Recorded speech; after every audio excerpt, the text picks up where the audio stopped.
આમ તો સૌરાષ્ટ્રની અંદર આવેલા હરેક ધામ અદ્ભુત છે, પણ આજના વિડીયોમાં આપણે વાત કરવાના છીએ બગદાણા ધામની. જી હા મિત્રો, સૌરાષ્ટ્રમાં આવેલું એક એવું મોટું ધામ જે બગદાણા ધામ ગણાય છે અને અહીં હજારો ભક્તો ડેઈલીના દર્શન કરવા આવતા હોય છે અને દર મહિનાની પૂનમમાં લાખોની સંખ્યામાં પબ્લિક આવતું હોય છે, બાપાના દર્શન કરવા આવતા હોય છે. અને ગુજરાત તો ઠીક, પણ ગુજરાતની બહાર દેશ વિદેશના લોકો પણ અહીં બાપાના દર્શન કરવા આવતા હોય છે અને બાપાના પરચા પણ હાજરા હાજર છે અને કેટલા એવા પરચા છે જે આપણે આ વિડીયોના માધ્યમથી જાણશું અને આ ધામની તમામ ઇતિહાસ જાણશું અને આ વિડીયોના માધ્યમથી હું તમને જણાવતો રહીશ. તો વિડીયોમાં બન્યા રહેજો એન્ડ સુધી, મજા આવશે.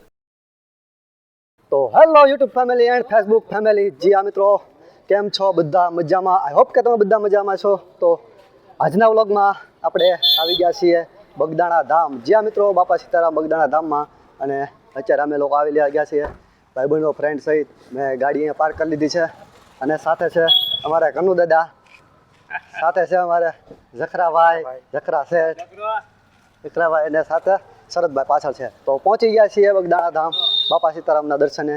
તો ચાલો આપણે જઈએ છીએ ત્યાં.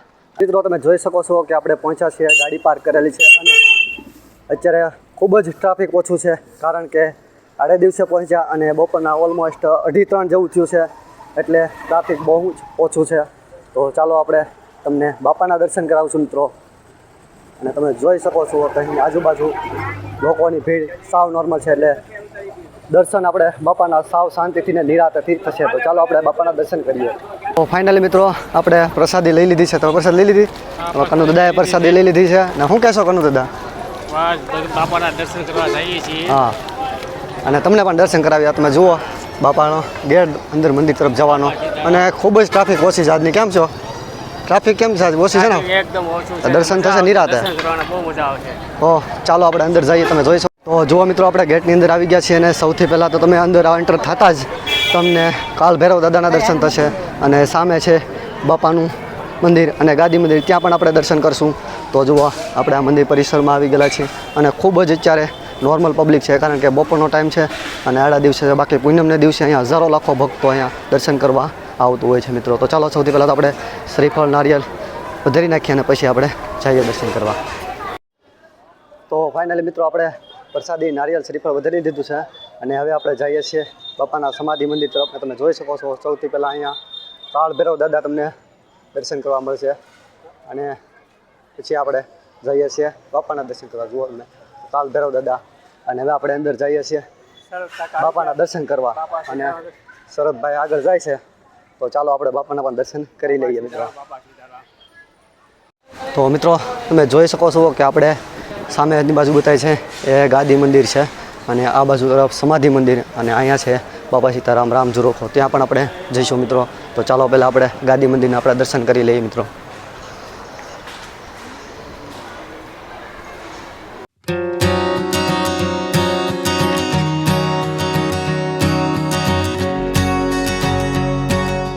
ફાઇનલ મિત્રો આપણે બાપાના ગાદી મંદિરના આપણે દર્શન કરી લીધા છે અને શાંતિથી નિરાંતે થયા છે દર્શન. અને જેમ કે અમે કીધું એમ કે અહીંયા સાવ નોર્મલ ટ્રાફિક છે. બાકી તમે પૂનમને દી આવો તો પૂનમમાં હજારો લાખો પબ્લિક હોય છે, અને બાપાનો જે પ્રસંગ હોય છે હર વખતે તિથિ હોય છે, તેમાં 3 દિવસનો પ્રોગ્રામ હોય છે. તો આગળ આપણે વાત કરશું કે આ ધામ ક્યાં આવેલું છે અને તમારે ક્યાંથી આવવું છે અને કઈ રીતે આવવું છે, એ બધી આપણે વિગતવાર વાત કરશું. અને આ ધામનો આપણે ઇતિહાસ પણ જાણશું મિત્રો. તો વિડીયોમાં બન્યા રહેજો એન્ડ સુધી, તમને મજા આવશે. તો ચાલો પહેલાં આપણે અહીંયા સમાધિ મંદિર પણ આપણે બાપાના દર્શન કરી લઈએ. તો મિત્રો આ છે બાપાનું સમાધિ મંદિર. તમે જોઈ શકો છો કે બાપા સીતારામનું આ સમાધિ મંદિર. તો ચાલો આપણે ત્યાં પણ આપણે દર્શન કરી લઈએ.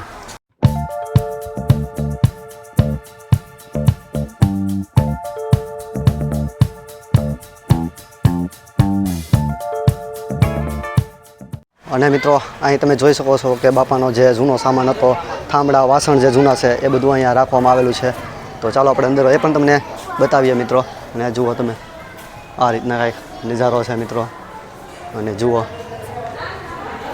આ બાપાના જૂના વાસણો મિત્રો જે અહીં રાખવામાં આવેલા છે મિત્રો. જુઓ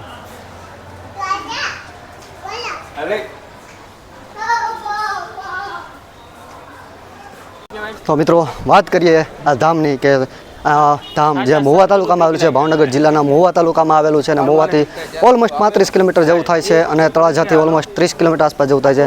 અને જો કોઈ ભાવનગરથી આવવા માંગતો હોય તો ભાવનગરથી પણ 80 થી 90 કિલોમીટર જેવું આસપાસ થાય છે. તો તમે અહીંયા લોકલ વાહન પર્સનલ વાહન લઈને આવી શકો છો અને એસટી બસની પણ સુવિધા તમને મળી જશે મિત્રો. તો ચાલો આપણે અહીં બાપા સીતારામનું જે ધ્યાન મંદિર છે ત્યાંના પણ આપણે દર્શન કરીએ. તો મિત્રો તમે જે આ જોઈ શકો છો તે છે બાપા સીતારામનું ધ્યાન મંદિર અને આ જે છે આખો મંદિર પરિસર છે જ્યાં તમે લોકો આરામ કરતા હોય છે, બેસતા હોય છે નિરાતે. અને અત્યારે જે તડકાનો માહોલ છે તો તમે અહીંયા આરામ પણ કરી શકો છો મિત્રો. તમે જોઈ શકો છો કે આ ધ્યાન મંદિર અને આ પછી આપણે જવાનું છે આ જે બાપાનું જે નવું મંદિર બનેલું છે ઝરૂખો, ત્યાં પણ આપણે જઈશું મિત્રો. તો ચાલો આપણે ધ્યાન મંદિરના આપણે દર્શન કરી લઈએ પછી પાછા ત્યાં જઈએ. તો મિત્રો ધ્યાન મંદિરના પણ દર્શન થઈ જશે. કેમ છો, શું કહેવા માગશો કનુદા? બાપા સીતારામના દર્શન કરીને ધન્ય થઈ ગયા છીએ.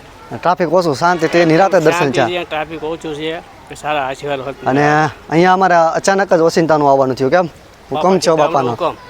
કેટલા ટાઈમથી વાતો કરતા હતા, કાંઈ આવવાનો મેળ આવ્યો નહીં. હુકમ હોય તો થાય ભાઈ. હા, એ વાત સાચી તમારી. તો ઘણા ટાઈમથી વાત કરતા હતા અને જેમ કે મેં કીધું બાપા સીતારામનો જો ઇતિહાસની વાત કરીએ તો જેનો બાપાનો આપણે જન્મ ઝાંઝરિયા હનુમાન જે મંદિર કહેવાય છે ભાવનગરથી અધેવાડા છે ત્યાં થયો હતો અને મૂળ ફેમિલી જે છે એ રાજસ્થાનથી હતું મિત્રો. તો આ ઇતિહાસ તો ઘણો લાંબો છે. આની પહેલાં પણ આપણે વ્લોગ બનાવેલો છે અને પૂરો ઇતિહાસ પણ નાખેલો છે. અને એ વિડીયો ના જોયો હોય તો ફટાફટ જઈને જોઈ લેજો. તો લિંક ડિસ્ક્રિપ્શનમાં આપી દઈશ, તો તમે એનાથી જોઈ લેજો મિત્રો. અને જે ઝાંઝરિયા હનુમાન કહેવાય છે જે બાપાનો જન્મ છે તો તે પણ આપણે વ્લોગ નાખેલો છે અધેવાડા ભાવનગર જિલ્લાનો. તે પણ ના જોયો હોય તો ફટાફટ ચેનલ પર જઈને જોઈ લેજો. એની પણ લિંક ડિસ્ક્રિપ્શનમાં હું આપી દઈશ. તો ચાલો પહેલાં અહીંયા જે ઝરૂખો છે બાપાનો ત્યાં પણ આપણે દર્શન કરવા જઈએ અને એ પછી આપણે અહીંયા પ્રસાદ લેવા જઈશું. જે હજારો લાખો ભક્તો અહીંયા પ્રસાદીનો લાહવો લેતા હોય છે મિત્રો. અને ખાસ કરીને દર પૂનમે લાખો ભક્તો અહીંયા દર્શન કરવા આવતા હોય અને પ્રસાદી લેતા હોય છે. અને ખાસ કરીને વર્ષે બાપાની તિથિ આવતી હોય ત્યારે 3 દિવસનો પ્રોગ્રામ હોય છે. અને પણ ત્યારે પણ અને ગુજરાત તો શું ગુજરાતની બહાર પણ આખા ભારતમાંથી બધાય આવતા હોય છે. પ્રખ્યાત છે. જેમ કે સૌરાષ્ટ્રનું મોટું ધામ કહેવાય છે અને ગજબ છે મિત્રો. તો તમે પણ અહીંયા આવી શકો છો મિત્રો. અને જુઓ ઝરૂખો છે તો ત્યાં આપણે બાપાના દર્શન કરીશું અને જે રામજી મંદિર છે તેમના પણ આપણે દર્શન કરીશું. તો મિત્રો તમને જણાવી દઈએ કે બાપા જે હતા તે રામાનંદી સાધુ સમાજમાંથી હતા અને તેમનું કુટુંબ રાજસ્થાનથી હતું અને જે ઘણા વર્ષોથી તે ભાવનગર જિલ્લામાં રહેતા જે અધેવાડા ઝાંઝરિયા હનુમાન કહેવાય છે. જે આ બાપાનો જન્મ ઝાંઝરિયા હનુમાન મંદિર જે અધેવાડામાં કહેવાય છે ત્યાં થયેલો હતો. જે હાલ 1906માં થયો હતો. ચોક્કસ તારીખ આપણને ખ્યાલ નથી. અને એમનો પણ આપણે ઝાંઝરિયા હનુમાનનો વિડીયો નાખેલો છે. બાપાનું જે જન્મસ્થાન છે તેમનો વિડીયો લિંક ડિસ્ક્રિપ્શનમાં આપી દઈ. ના જોયો તો ફટાફટ અત્યારે જોઈ લેજો. અને અત્યારે આપણે તમે જોઈ શકો છો આપણે આવી ગયા છીએ મંદિરમાં અને બહાર જે બોર્ડ મારેલું છે આવતી પૂનમ કઈ તારીખનું છે તે બોર્ડ મારેલું છે. અને પૂનમમાં હજારો ભક્તો અહીંયા દર્શન કરવા આવતા હોય છે. ત્યાર પછી આપણે બાપાના દર્શન કરી અને માથે આવી ગયા છે. તમે જોઈ શકો છો અહીં રામ લક્ષ્મણ ને સીતાજી તમને અહીંયા ઉપર દર્શન કરવા મળશે. ત્યાર પછી આપણે બાજુમાં તમને અહીં ગણપતિ દાદાના દર્શન કરવા મળશે અને ત્યાર પછી બીજી બાજુ તમને હનુમાનજી મહારાજના દર્શન થશે અને ખૂબ જ અદ્ભુત અલૌકિક દર્શન થશે. અને ત્યાર પછી તમે આ જોઈ શકો છો કે ઉપરથી જે આ નજારો અદ્ભુત લાગી રહ્યો છે. ઉપર ઘૂંઘટનો પણ નજારો તમે જોઈ શકો અને નકશીકામ પણ તમે જોઈ શકો છો. ઘણા વર્ષો આ મંદિર બનવામાં લાગેલા છે. તો જુઓ મિત્રો અહીંથી તમને જે આ ઉપરનો નજારો તમને બતાવી દઈએ અને સામેની બાજુ છે રસોડું પ્રસાદ લેવાનું જે ત્યાં આપણે પણ જઈશું અને તમે જોઈ શકો છો અહીંથી નીચેનો નજારો. હા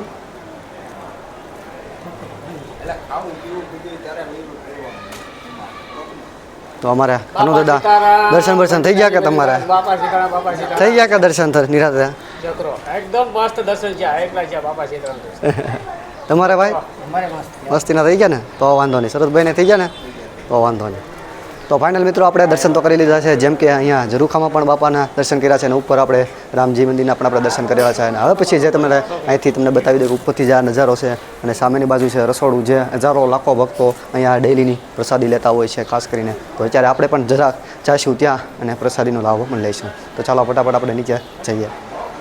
તો ચાલો મિત્રો આપણે દર્શન તો થઈ ગયા છે હવે અને હવે અહીં જે પ્રસાદીનો લાહવાનો લેવાનો છે એ લાહવો લઈએ અને તે પણ આપણે રસોડું કિચન જે નવી સિસ્ટમ થઈ છે ત્યારે ટેબલ દ્વારા જે લોકો મોટી ઉંમરના વ્યક્તિ હોય તો એના માટે બહુ સરસ મજાની વ્યવસ્થા કરવામાં આવેલી છે મિત્રો. જે આ પહેલાં જે અહીંયા પંગત પાડીને નીચે બેસાડવામાં આવતા હતા, હવે જે ટેબલ સિસ્ટમ થઈ ગઈ છે એટલે તમારે નીચે ના બેસવું પડે મિત્રો.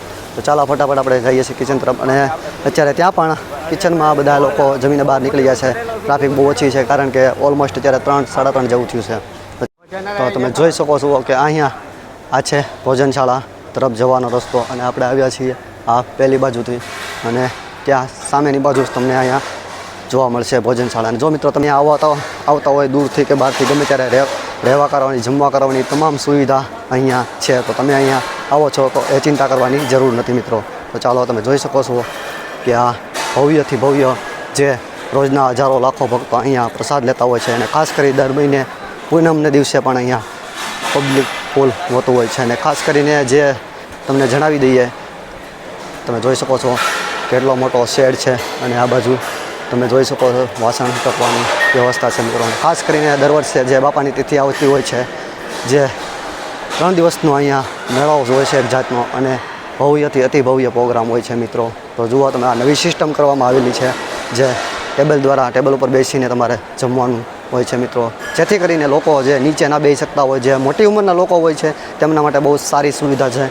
એટલે કરીને હેરાન ના થાય. તમે જોઈ શકો છો સરસ મજાનું આ શેડ છે અને અહીંયા જે હજારો ભક્ત જે પ્રસાદી લેતા હોય છે. અને અત્યારે ટ્રાફિક ઓછું છે કારણ કે અત્યારે ઓલમોસ્ટ 3-3:30 જેવું થઈ ગયું છે.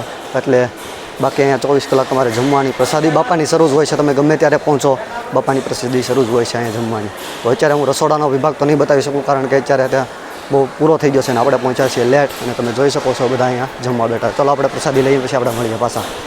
તો જુઓ મિત્રો કાંઈક આ રીતના આપણે બેસવાની વ્યવસ્થા છે. આ રીતના પહેલાં નીચે બેસીને જમવાનું હતું, હવે અત્યારે ટેબલ દ્વારા સિસ્ટમ થઈ ગઈ છે. કેવી લાગી આ સિસ્ટમ તમને? બહુ સારામાં સારી વ્યવસ્થા છે. જે બુઝુર્ગ ઉંમરવાળા લોકો હોય એના માટે બહુ સારામાં સારી છે. બેઠા હા, બાકી તો આપણી જવાતા ગમે ના બેસી જ રહેતા હોય. તો બહુ સરસ મજાની સિસ્ટમ છે. ચાલો આપણે પહેલાં પ્રસાદી લઈ લઈ અને પછી પાછા મળીએ વ્લોગમાં. તો મિત્રો તમે જોઈ શકો છો કે સ્વયંસેવકો દ્વારા આ રીતના આપણે પ્રસાદી આવી રીતના આપે છે અને ખૂબ જ સારી એવી સેવા એ લોકોની હોતી હોય છે મિત્રો. તો તમે ગમે ત્યારે પણ ક્યારેય પણ બાપાની પ્રસાદી ગ્રહણ કરી હોય તો કમેન્ટમાં બાપા સીતારામ લખવાનું ભૂલતા નહીં. તો ફાઇનલી મિત્રો આપણે બાપાના દર્શન કરી લીધા છે, પ્રસાદી પણ આપણે ગ્રહણ કરી લીધી છે.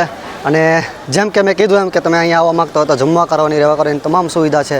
અને આજે ટ્રાફિક બહુ ઓછું છે. બાકી દર પૂનમે અહીંયા હજારો લાખો ભક્તો હોય છે અને પ્રસાદની ગ્રહણ કરતા હોય છે. અને દર વર્ષે જે બાપાની તિથિ હોય છે ત્યારે પણ આવી શકો છો. 3 દિવસ 4 દિવસનો પ્રોગ્રામ હોય છે ત્યારે પણ તમે આવી શકો છો. અને બીજી વાત કે આ જગ્યા ભાવનગર જિલ્લાથી ઓલમોસ્ટ 80 કિલોમીટર જેવું દૂર છે. મહુવાથી આવો છો તો મહુવાથી 35 કિલોમીટર જેવું દૂર છે. અને તળાજાથી આવો તો તળાજાથી 30 કિલોમીટર જેવું આસપાસ જેવું થાય છે મિત્રો.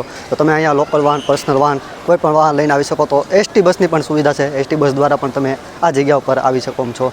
તો આ વિડીયો તમને પસંદ આવ્યો હોય, વિડીયો સારો લાગ્યો તો વિડીયોને લાઇક, શેર, કમેન્ટ જરૂર કરી દેજો. અને મળશું નવા વ્લોગ સાથે. જય માતાજી.